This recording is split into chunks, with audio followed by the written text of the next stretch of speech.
Hello. Over the last couple of weeks, amidst all the news about the situation in Ukraine and the troubles of the Prime Minister over Partygate, it's been good to have something a bit more positive to watch on TV. And I think the Winter Olympics have given us that. There have been some great displays of skill and athleticism, but there have also been some huge disappointments. After 4 years of training, Catherine Thompson's involvement in the 500-metre speed skating lasted just 15 seconds as she crashed on the first corner. But at least Thompson got to start in her event. 5 female competitors were disqualified from the mixed team ski jump final because of uniform violations. Their jumpsuits were judged to be too large. To have worked so hard to prepare, and then to have that happen, it must have been desperately disappointing. But sport, and maybe especially in the Olympics, has great capacity for disappointment. To come fourth in your event might mean that you're among the best in the world, but you still miss out on a medal. But fortunately, the Christian life isn't like that. Of course, there were no Winter Olympics in the Apostle Paul's time, but there were the athletic games. And in a couple of places, the Apostle Paul uses the games to say something about the life of discipleship. Let me read first from 1 Corinthians 9. Do you not know that in a race all the runners run, but only one gets the prize? Run in such a way as to get the prize. Everyone who competes in the games goes into strict training. They do it to get a crown that will not last, but we do it to get a crown that will last forever. Therefore I do not run like someone running aimlessly. I do not fight like a boxer beating the air. No, I strike a blow to my body and make it my slave, so that after I have preached to others, I myself will not be disqualified for the prize. If you want to be an Olympic athlete, your whole life becomes dedicated to that. You spend your time training, maybe having to travel miles to get to the place where you can train. You only eat what is good for you. Your diet is carefully controlled. Preparing for the great event becomes the whole focus of your life. I wonder how many of us could claim to take our discipleship as seriously as that. But that is what Paul is urging us to do. Run in such a way as to get the prize. If you want to win the prize, you have to train. I think that's what Paul means when he's talking about striking a blow to his body and making it his slave. He's just following through with the same picture. An athlete has to do everything he or she can to make their body perform at its best. A disciple has to do everything they can to be their best spiritually.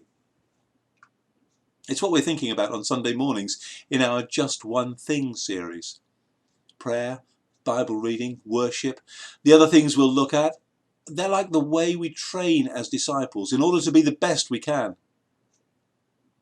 And it is worth it. Nowadays, if you win an Olympic medal, it will be with you forever. But in the ancient games, the prize was a laurel crown which would wilt after a few days. But now, even if the medal you win does last, the fame that goes with it doesn't. Who today can remember Ketil Ahmad? He won 8 Winter Olympic gold medals between 1992 and 2006. One of the great Olympians. Forgotten now. But the life of discipleship is different. Everyone who competes in the games goes into strict training. They do it to get a crown that will not last. But we do it to get a crown that will last forever. But that still leaves what Paul said at the start. Do you not know that in a race all the runners run, but only one gets the prize? In the Olympics, that's obviously true. Only one person can win the gold medal. But something else that Paul wrote shows that the life of discipleship is so much better. This time, it's one of the last things he ever wrote. It's in 2 Timothy. I have fought the good fight.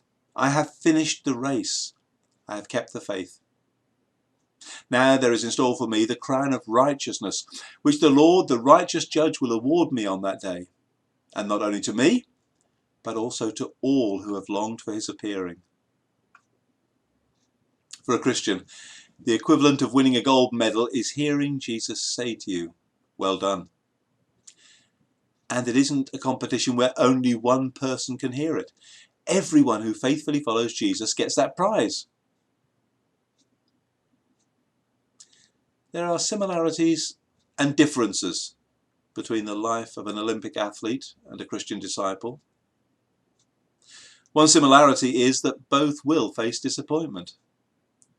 For the athlete, it might be the disappointment of crashing out of your event or of an injury that stops you from competing.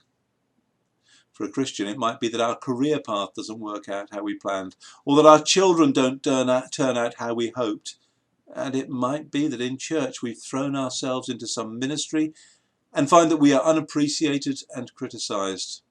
Or that we've worked our socks off in some ministry and we just don't seem to have achieved anything. Yes, disappointment is almost inescapable. But there is also one big difference. In the life of discipleship, that disappointment is never the last word. Everyone who finishes the race receives the eternal reward. Now there is in store for me the crown of righteousness, which the Lord, the righteous judge, will award to me on that day. And not only to me, but also to all who have longed for his appearing. What a great reason that is to keep going. No matter how hard the training might be, and how painful the disappointments might sometimes seem, it is so worth it.